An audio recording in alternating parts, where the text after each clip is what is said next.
This pasta salad uses shaped pastas rather than the spaghetti or tagliatelle type, and the idea is you have lots of different types of vegetable or fruit ingredients that give you lots of textures, lots of freshness, and lots of different flavours. I'm using a peeler and a knife to top and tail the carrot and strip it into ribbon strips for extra interest, and then I'm also going to chop it into little pieces so that I've got a variety of crunch and colour in my salad. The more crunch and colour you have in the salad and a variety of flavours and textures, the better the salad is. So you can see how here I'm using the bridge and claw to control the cutting technique and make sure I don't end up cutting myself with this very sharp knife. And I'm going to use as many vegetables as I've managed to collect for this particular salad. Whatever works for you is correct. And then once I've chopped it all up, I'm going to add the cooked salad, which is busy cooking at the moment, on the hob until it's nice and tender. The red pepper is a very good source of vitamin C, much better than oranges.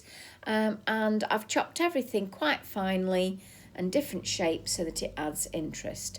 And this is all going to go into my container.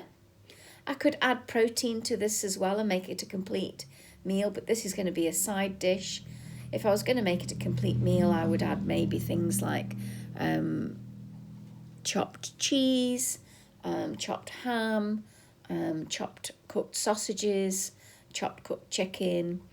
Here my pasta is done now and it's ready to drain. So it's been boiling away and it's now tender. I'm going to drain it at arm's length, not holding the colander. And then give the pasta a rinse to stop it going slimy, to cool it down quickly.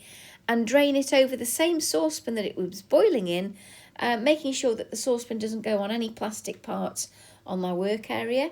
And when the pasta's nice and cool, add it to your container so the hot pasta won't wilt all the vegetables. It's important to wait for the pasta to cool. And then I'm going to add a dressing, which could be mayonnaise, but I'm going to add a dressing from Jamie Oliver's Principles of Superb Salads. Very good video about dressing salads. And this has just got olive oil, lemon, salt and pepper, and a little bit of mango chutney just to be flavoursome. And that now is ready. It just needs to continue to cool. So I'm going to offset the lid to allow it to do so and then wash everything up. Alternative ingredients are in the description. It's a very easy, nutritious dish.